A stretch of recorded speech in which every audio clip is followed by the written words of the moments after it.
Alright, here we are, Q&A episode 2, Electric Boogaloo. There is a lot of questions to go through. Not all of them, of course. If you didn't put Q&A on top of your comment, or only edited it in after I wrote down the list of questions to be answered, your questions won't be answered. Still, there is a lot of them, so I will try to be concise. From, oh good heavens, how to even pronounce it, AZ29853, I think. Q&A, will Sidious try to exploit the incoming war between the Hutts and the Tau to his advantage? Hard yes. I see Palpatine as someone who has a clear goal, a flexible plan and ability to adapt it to changing situation. Because, genius or not, Palpatine lacks the ability to control or influence every possible factor. So yes, Palpatine will use Tau-Hutt war to his advantage. But is already using Tau Empire arrival to this galaxy as well. He is mostly testing the waters for now, but he is making moves. I intentionally showed in episode 4 that he was talking with LifeSight. I never specified about what exactly, as it is my intention to keep elements of the story hidden from you until they become relevant. But thanks to that little discussion, he got a good measure of what the Tau and their empire are. And of course, how to use them for his grand design. Alright, next question from Juan Pablo Arroyave 5583. I think that's how you should pronounce it. Q&A, will Tau and Republic civilians eventually interact with each other? Cause I'd love to see the average person's reactions. Yes, in fact, I have big plans where we will get the perspective of normal person regarding the ongoing situation, events, and so on and so on. So wait for that. It is on my list for the future of the series. Next question, Siden P7F. Happy birthday, Hutter. Oh, thank you very much. Thank you for the series. Now questions. Do Tau/Blackthorn Dynasty have access to blanks? And if so, can they interbreed with Star Wars humans to spread them? Okay, again, very thanks for kind words. As for blanks, yes, they are present, both in the Tau Empire proper, among the Blackthorn Dynasty, as well as several minor and major human factions that are allies or part of the Tau Empire. And yes, they can interbreed with humans from Star Wars Galaxy. They are still, both are humans. They are, of course, some differences, but they are not so drastic to don't allow breeding or crossbreeding between those two human types. I don't know, subspecies? They aren't subspecies. Just their galaxy of origin is different. Just remember, blank gene is even more rare than Psyker gene, and it doesn't show up that commonly as, well, still, the Psyker gene or force sensitivity is rare. Blank or pariah gene is even more rare. So don't expect, I don't know, an army of blanks, of pariah to just pop out of nowhere. Another question from Alex Rice 306. Could you do a video on the Great Crusade era, Imperium meeting Clone Wars era galaxy, the same way you did the Tau Empire, because I have too many questions about the scenario to pick one. I mean, you can throw it in suggestion box or something, but my Patreon supporters vote on what video I will make next. So you can drop a proposition and I can put it to vote, but the decision isn't mine, it's my Patreon supporters who decide. So you can try, you are welcome to do so, but I have no guarantees. Not to mention, I don't know what to even do with this scenario. I don't even know how to approach it. I don't see much potential of discussion here. It's just ludicrously one-sided. Like it's amusing how one-sided this scenario is. Like on the Imperium side, of course. But I won't go into like my initial thoughts right now. There are other questions to answer. Alright, next on the list. Ivan Torres 641. He asks, what would be the reaction of a Star Wars galaxy to the Kroot? Oh, probably okay, mistake, species.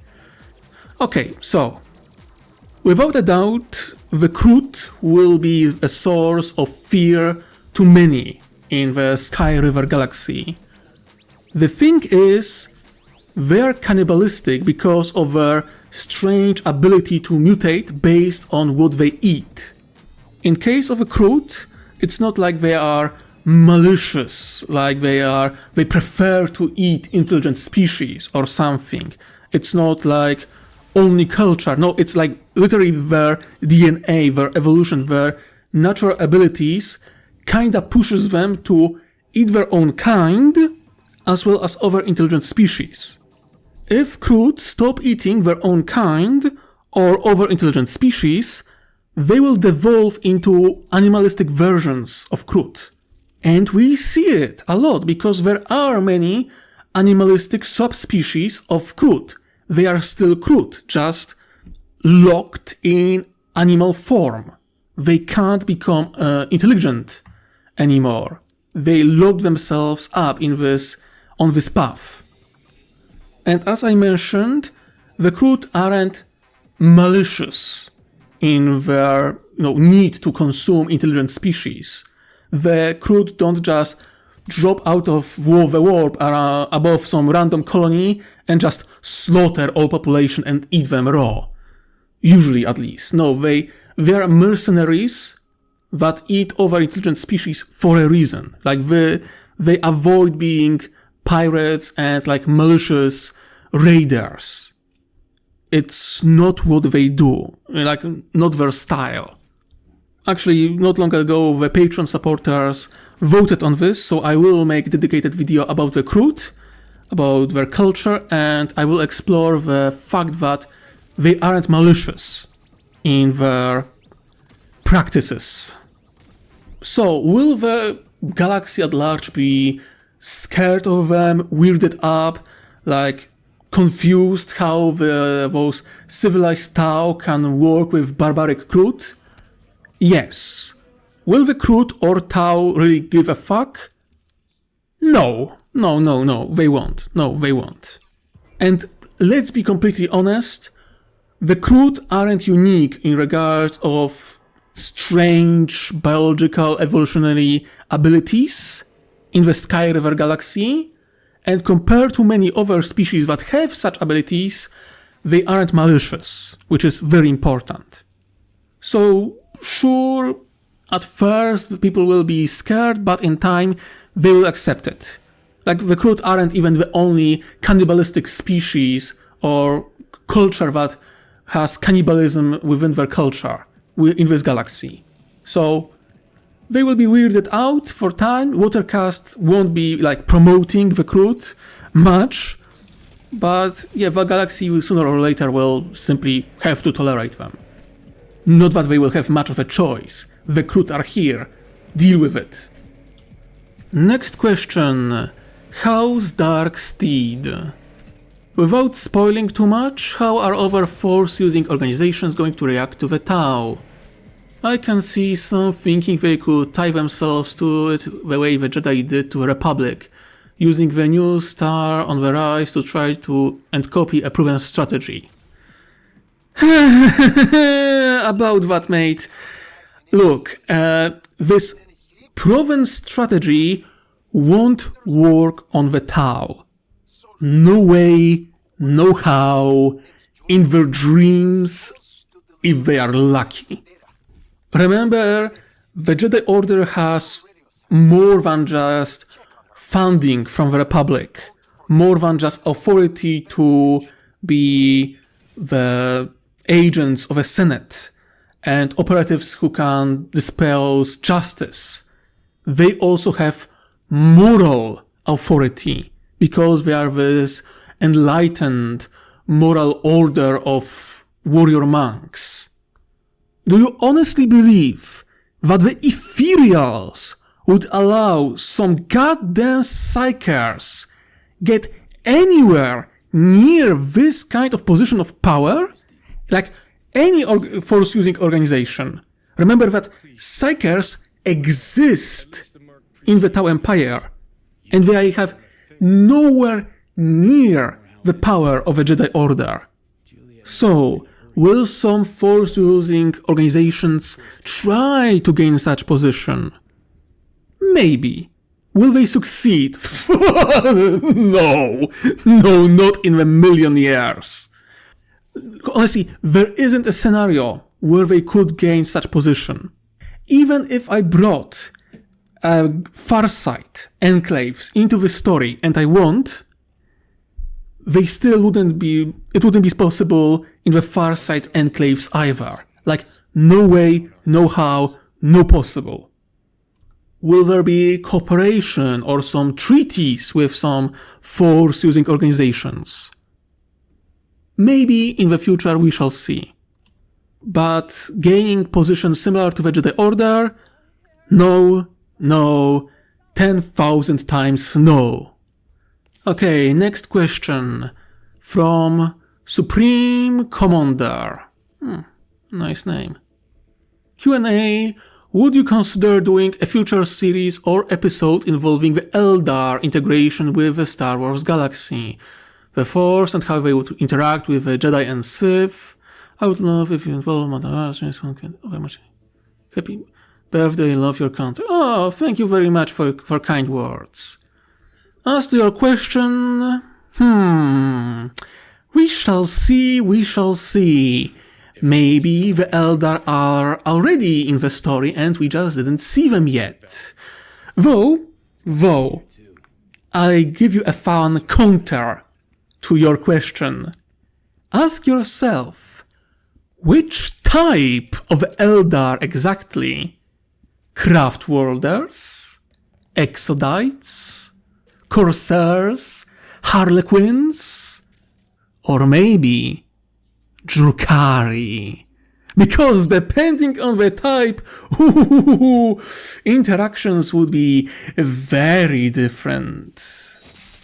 But shh. That's for the future. No spoilers. Next question. From Ancient Tree Root 621. Another fun name. Is it actually possible for the Chaos Gods to appear in this universe, or is it safe enough to continually mention them and nothing will happen? Okay, I mentioned it before, but I will repeat it here. I do not intend to play around with Eldritch Horror much. At least for the majority of the series. So even if some Chaos Demon ended up in this galaxy, in the Star Wars galaxy, they are just that. A demon, a shard of a Chaos God, and nothing more. The big guys won't show up. That I promise. Or at least at this point of time, I have solidly built my story in a way that I won't need to include them. And most importantly, I don't intend to. I chose the Tau as the faction to be transported for a reason, because they don't have much in terms of eldritch bullshit. Okay, next question. The next question is from, oh god, how to pronounce it? GD Figs 5916, I think. This is how I will pronounce it. Okay, Q&A. Without getting into spoilers, what would be the difference between the Hutt military and the Tau one? Ho ho ho! Oh, that's a loaded question. Damn, it's honestly easier to say where they are similar. And that's, they both use guns, vehicles, and ships. Other than that, almost everything else is different. Oh god. Okay, I will try to keep it short, so listen well. Okay, most important thing to remember. There is no such thing as Hutt military or Hutt navy at this moment. Not a unified one, at least.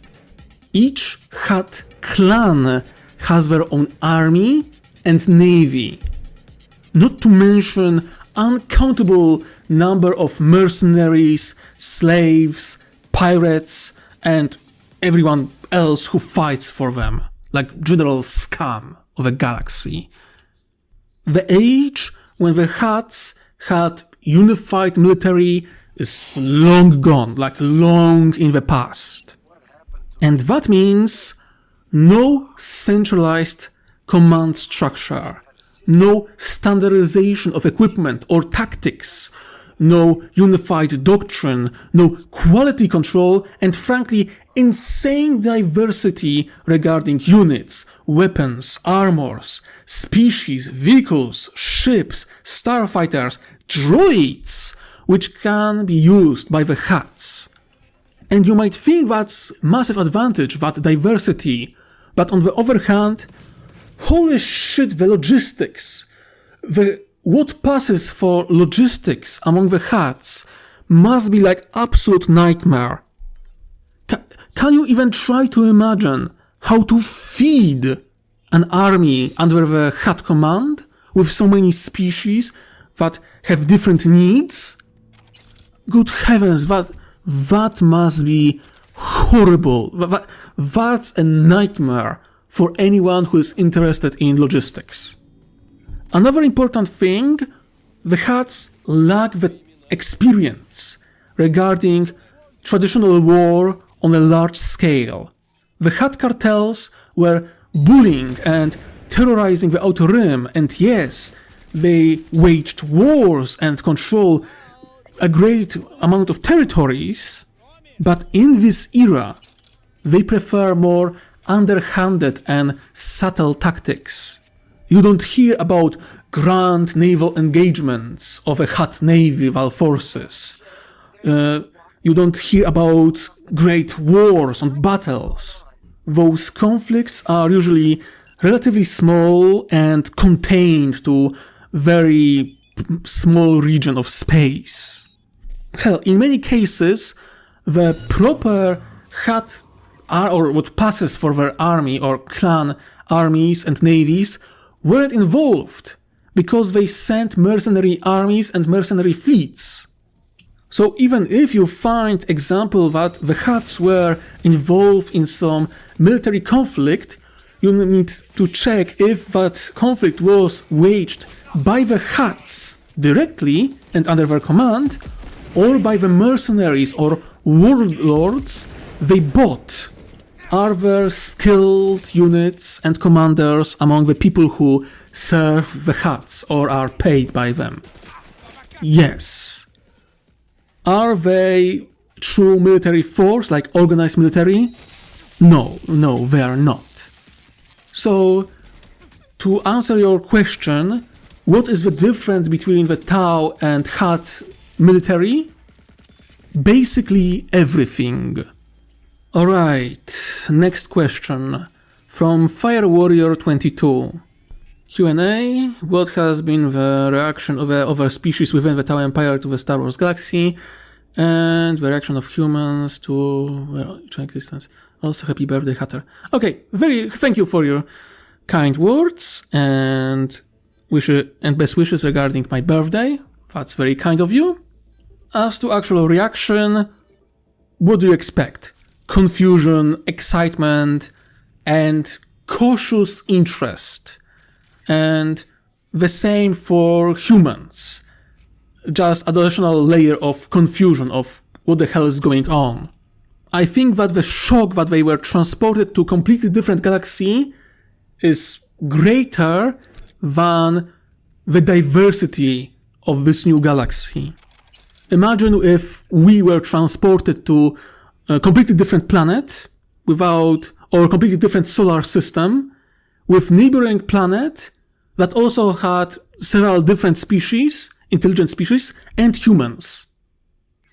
And we are just neighbors now. How you would feel? Well, you would be confused and question what the hell happened and what are we doing now?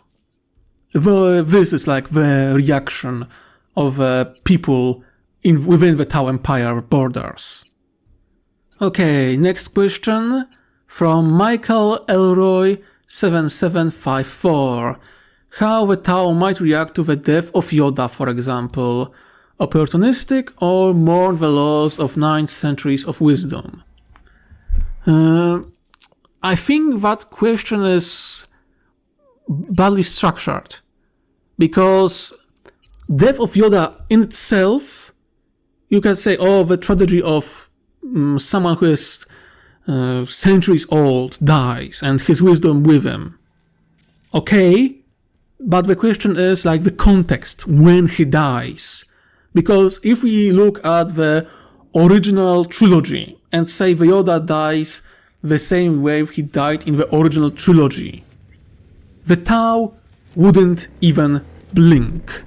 From their perspectives, Yoda would be old fool, a failed leader of a failed order of psychers. He died. Boo-hoo, big deal. Let's get back to work. Depending on the context of Yoda's death, it could be great loss and something that I would see as destabilizing element in the relations with the Jedi Order and the Republic maybe. But if we going in with original trilogy, how Yoda dies there, they literally wouldn't care about his end, because he stopped being relevant to the galactic politics. He was just a green goblin on some forgotten jungle planet. Jungle swamp planet. In this case, everything is context. How Yoda dies, when, what is his power and influence, that's what Tau would care about. Everything else is details. Even what you call wisdom. Okay, an 800-year-old or 900-year-old creature dies. Sad moment. But the same creature failed their order and on his watch the Republic died. So, from Tau perspective, it's an old fool dying. Why would they care? Why would they bat an eye? Okay, moving to the next question. Karsten3360. Q&A. Have you ever considered doing this type of crossover for something like Halo?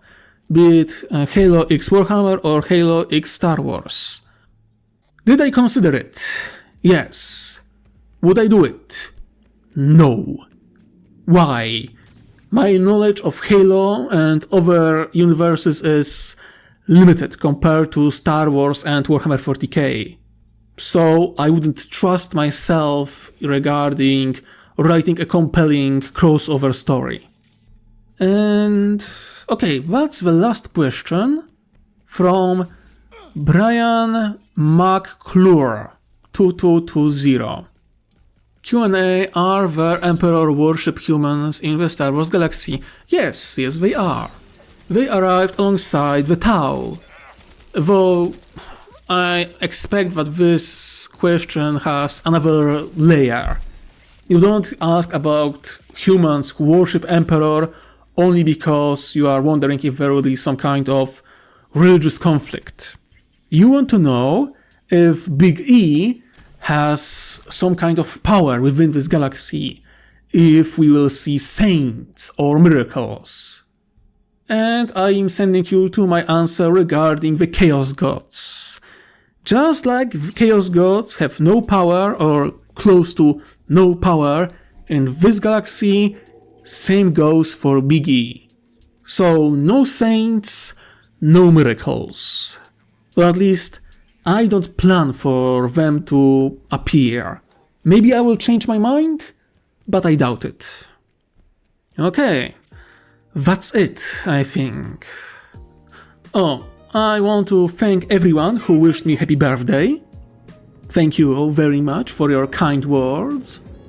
I'm also happy that so many people decided to ask questions, which means that there is interest in the story, which brings me a lot of joy. If you can, click the buttons under the video, you know the drill, like, comment, subscribe, blah blah blah. Support me through Patreon, or donate money through Ko-fi to the art budget. Remember, you are founding the art gallery for this series. More art is currently in production already, and I have some stored for the future episodes. With all that said, thank you for joining me today, and I hope you enjoyed. Now, my dear viewers and listeners, remember, wherever you are, whatever you do, try to enjoy yourself while you can. I wish you most heretical day. Ta-ta!